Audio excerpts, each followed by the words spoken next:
നമസ്കാരം കൂട്ടുകാരെ, ഞാൻ പീറ്റർ ചൂളുന്ന. ബന്ധങ്ങൾ വളരുവാൻ, അതായത് നമ്മുടെ ബന്ധുക്കളായാലും കൂട്ടുകാരായാലും മറ്റ് സോഷ്യൽ മീഡിയയിലായാലും നമുക്ക് ബന്ധങ്ങൾ ഒരുപാടുണ്ട്. അതെല്ലാം വളരുവാൻ ഈ 8-9 പോയിൻ്റുകൾ ശ്രദ്ധിച്ചാൽ വളരെ നന്നായി വളരുന്നതായിരിക്കും.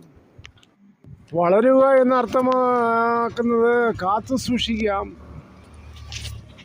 നല്ല കേൾവിക്കാരനായിരിക്കുക എന്നുള്ളതാണ് ആദ്യത്തേത്. അത് എന്ന് പറഞ്ഞാൽ മറ്റുള്ളവർ പറയുന്നത് നമ്മൾ ശ്രദ്ധയോടെ കേൾക്കുകയും അതിനുശേഷം മാത്രം നമ്മൾ അഭിപ്രായം പറയുക എന്നുള്ളതാണ്. അത് നല്ലതാണെങ്കിൽ നമുക്ക് സ്വീകരിക്കുക, അല്ലെങ്കിൽ നെഗ്ലക്റ്റ് കളയുക എന്നുള്ളതാണ് അതിൽ പറയുന്നത്. വിമർശിച്ച് മാത്രം സംസാരിക്കരുത്. ശരിയാണ്, മറ്റുള്ളവരെ വിമർശിച്ച് ഒരിക്കലും കൂടുതൽ സംസാരിക്കുന്നത് ആ കേൾക്കുന്ന ആൾക്ക് ഒരിക്കലും ഇഷ്ടപ്പെടത്തില്ല. അതുകൊണ്ടാണ് വിമർശിച്ച് മാത്രം സംസാരിക്കരുത്. നല്ല പോയിൻ്റുകൾ ഉൾപ്പെടുത്തി സംസാരിക്കാൻ ശ്രമിക്കുക, അല്ലെങ്കിൽ അവർക്കൊരു അരോചകമായി തോന്നും നമ്മുടെ സംസാരം. അടുത്തതായി, ഉചിതമെന്ന് തോന്നുന്നിടത്ത് മൗനം പാലിക്കുക. അത് ശരിയാണ്. ഭാര്യയും ഭർത്താവും തമ്മിൽ വഴക്കുണ്ടാകുമ്പോൾ അവിടെ ഉചിതമായി നിന്നു കഴിഞ്ഞാൽ, ക്ഷമയോടെ നിന്നു കഴിഞ്ഞാൽ വളരെ വിജയമായിരിക്കും ആ ജീവിത വിജയത്തിൽ. പണ്ട് ഒരു അച്ചായൻ, 70 വയസ്സുള്ള ഒരു അച്ചായൻ ചോദ്യം ചെയ്യും, എങ്ങനെയാണ് കുടുംബം ഇത്ര ലളിതസുന്ദരമാക്കി ജീവിതത്തിൽ പോയത്? അച്ചായൻ പറയും, ഭാര്യയുമായിട്ട് വഴക്കുണ്ടാകുമ്പോൾ ഞാൻ വീട്ടിൽ നിന്ന് ഇറങ്ങി ദൂരെ അങ്ങ് നടക്കുമെന്നാണ് പറയുന്നത്.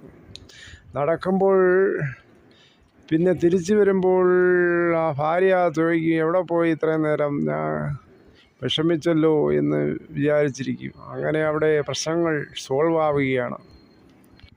ഭർത്താവ് ചിരി സംസാരിക്കുമ്പോൾ ഭാര്യ മിണ്ടാതിരുന്നാൽ അവിടെ പ്രശ്നങ്ങൾ കുറേ സോൾവ് ആവുകയാണ്.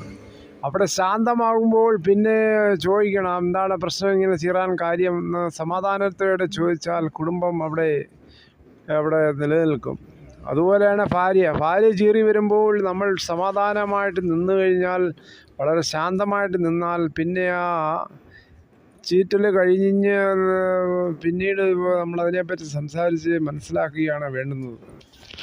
അതായത് രണ്ട് വ്യക്തികൾ തമ്മിൽ സംസാരിക്കുമ്പോൾ ഒരാൾ ഉച്ചത്തിൽ സംസാരിക്കുകയാണെങ്കിൽ മറ്റേയാൾ സമാധാനത്തോടെ നിൽക്കുകയാണെങ്കിൽ അവിടെ ഉച്ചത്തിൽ സംസാരം കഴിഞ്ഞതിന് ശേഷം ചോദിച്ചാൽ വളരെ കാര്യങ്ങൾ ലളിതമായി നടക്കുകയും ചെയ്യും.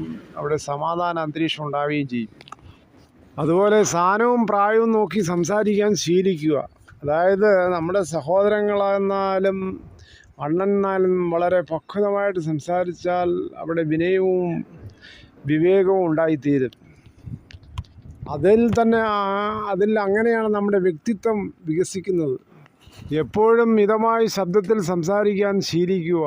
അതാണ് നമ്മുടെ കുടുംബ ബന്ധങ്ങളായാലും മറ്റ് കൂട്ടുകാർ ബന്ധങ്ങളായാലും വളരെ നന്നായി ഇരിക്കും. രണ്ട് വ്യക്തികൾ സംസാരിക്കുമ്പോൾ മുഖത്ത് നോക്കി സംസാരിക്കുക. പരസ്പരം മുഖത്ത് നോക്കി സംസാരിക്കുന്നത് നല്ലൊരു ഇതാണ്. അഭിപ്രായങ്ങൾ അടിച്ചേൽപ്പിക്കരുത് കഴിവതും. രണ്ട് വ്യക്തികൾ സംസാരിക്കുമ്പോൾ ഒരാളുടെ അഭിപ്രായങ്ങൾ മറ്റുള്ളവരോട് പാലിക്കണമെന്ന് പറയുന്നത് അതൊരു ബാലിശമായ ഒരു ഇതാണ്. ഇന്നത്തെ കാലത്ത് നമ്മുടെ സമൂഹത്തിലെല്ലാം നല്ല വിദ്യാഭ്യാസമുള്ളവരാണ് മിക്ക ആൾക്കാരും. അന്നേരം അഭിപ്രായങ്ങൾ നമുക്ക് പറയാം, പക്ഷേ അത് നമ്മുടെ അഭിപ്രായങ്ങൾ മറ്റുള്ളവരെ ഒരിക്കലും അടിച്ചേൽപ്പിക്കാനും പാടില്ല. സ്വയം പുകഴ്ത്തി സംസാരിക്കരുത്. സ്വന്തം കാര്യം മാത്രം സംസാരിച്ചു കൊണ്ടിരിക്കരുത്.